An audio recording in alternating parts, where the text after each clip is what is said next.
तेनालीराम की कहानी सुब्बा शास्त्री को सबक मिला। कथावाचक निधि सहगल। एक बार फारस देश से घोड़ों का एक व्यापारी कुछ बेहद उत्तम नस्ल के घोड़े लेकर विजयनगर आया। सभी जानते थे कि महाराज कृष्णदेव राय घोड़ों के उत्तम पारखी हैं। उनके अस्तबल में चुनी हुई नस्लों के उत्तम घोड़े थे। महाराज ने फारस के व्यापारी द्वारा लाए गए घोड़ों का निरीक्षण किया तो पाया कि वे घोड़े दुर्लभ नस्ल के हैं। उन्होंने व्यापारी से सभी घोड़े खरीद लिए क्योंकि वे अपनी घुड़सवारी सेना को और मजबूत और सुसज्जित करना चाहते थे। जब घोड़ों का व्यापारी चला गया तो महाराज ने अपनी घुड़सवार सेना के चुने हुए सैनिकों को बुलाया और एक एक घोड़ा देते हुए उसकी अच्छी तरह देखभाल और उसे भली भांति प्रशिक्षित करने को कहा। साथ ही ये भी कहा कि घोड़ों के प्रशिक्षण व भोजन आदि का सारा खर्च राजकोष वहन करेगा। तेनालीराम को जब ये पता चला तो वह भी महाराज के पास पहुंचा और एक घोड़ा अपने लिए भी मांगा। उसे भी एक घोड़ा दे दिया गया। तेनालीराम ने घोड़े को घर लाकर अस्तबल में बांध दिया, लेकिन उसे न जाने क्या सूझा कि उसने अस्तबल के सामने की ओर भी दीवार उठवा दी। अब अस्तबल की स्थिति कुछ ऐसी हो गई कि ना तो वह घोड़ा कहीं बाहर जा सकता था और ना ही कोई उस अस्तबल में प्रवेश ही कर सकता था। तेनालीराम ने अस्तबल की दीवार में एक छोटी सी खिड़की छुड़वा दी थी जहां से घोड़े को दाना पानी दिया जा सके। उसी खिड़की से तेनालीराम घोड़े को हरी घास दाना पानी देता और घोड़ा भी खिड़की से अपना मुंह बाहर निकालकर उसे मुंह में दबाता और भीतर खींच लेता। घोड़े को पानी भी इसी खिड़की द्वारा पहुंचाया जाता।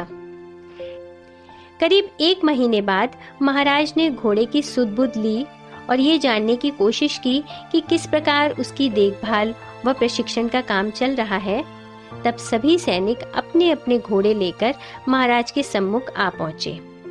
हिष्ट-पुष्ट व भली भांति प्रशिक्षित घोड़ों को देख महाराज बेहद प्रसन्न हुए।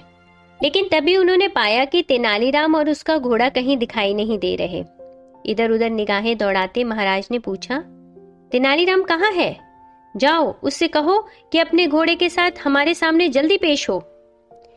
एक सैनिक तेनालीराम के घर की ओर दौड़ा और उसे महाराज का संदेश दिया कि जल्दी से जल्दी घोड़े को लेकर उनके सामने हाजिर हो जाए। लेकिन तेनालीराम अकेला ही चल दिया। उसे अकेला आया देख महाराज बोले, तुम्हारा घोड़ा कहाँ है? आज मैं सभी घोड़ों का मुआयना कर रहा हूँ कि उनकी कैसी देखरेख की गई है। जाओ अपना घोड़ा लेकर आओ।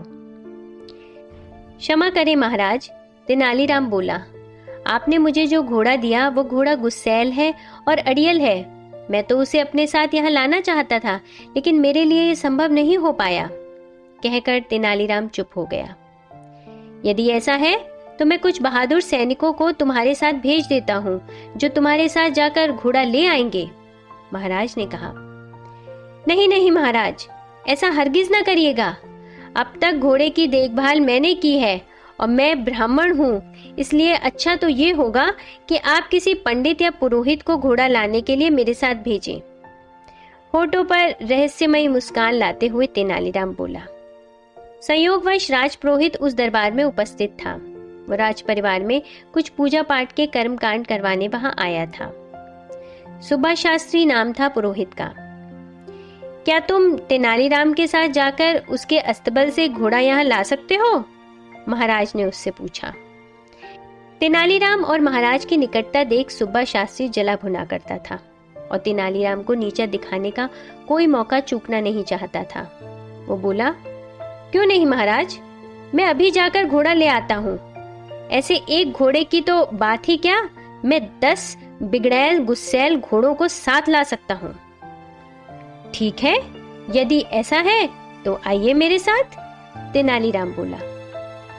जब सुब्बा शास्त्री और तेनालीराम जा रहे थे तो रास्ते में तेनालीराम बोला, शास्त्री जी, मैं जानता हूँ कि आप विद्वान हैं और मैं ये भी जानता हूँ कि आपने अश्वशास्त्र का अध्ययन भी किया है। कुछ ही देर में जब तेनालीराम के घर पहुंचे तो सुब्बा शास्त्री अपनी लंबी दाढ़ी को उंगलियों से सहलाते हुए अहंकार भरे स्वर में बोला, हाथ कंगन और आरसी क्या? आखिर तुम्हें मेरी योग्यता पर विश्वास हो ही गया।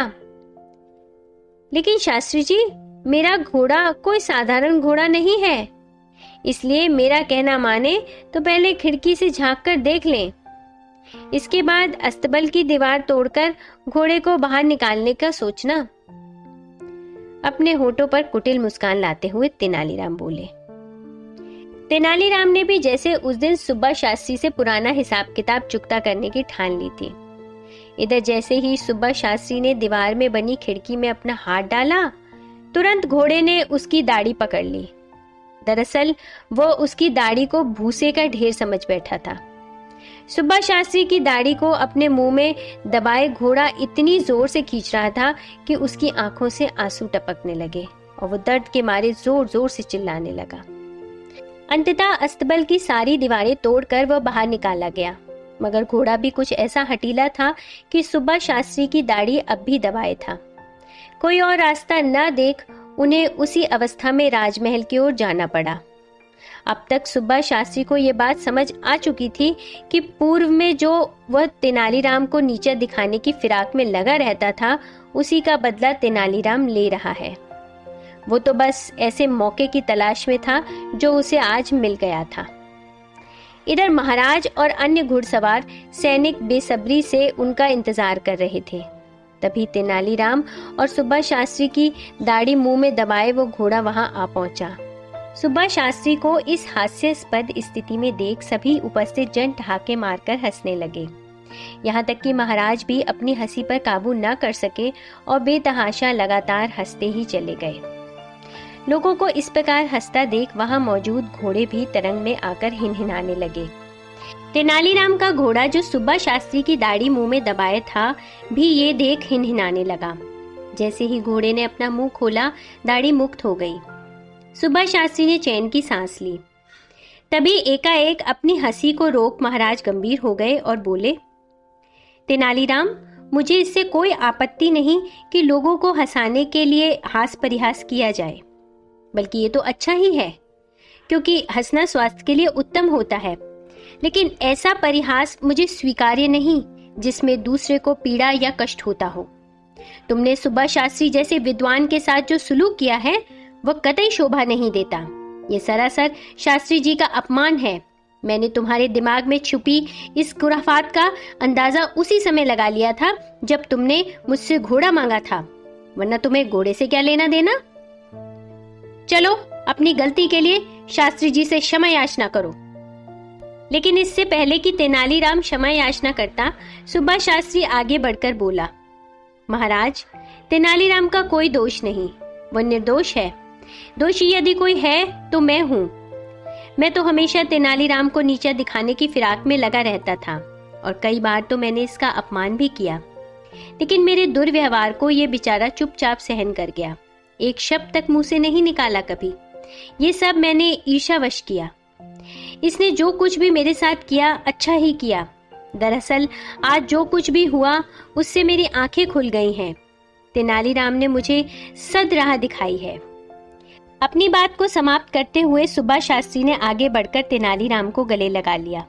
वहां उपस्थित महाराज और अन्य सभी उन दोनों को गले मिलना देख बेहद प्रसन्न हुए। तेनालीराम की कहानी सुब्बा शास्त्री को सबक मिला। कथावाचक निधि सहगल।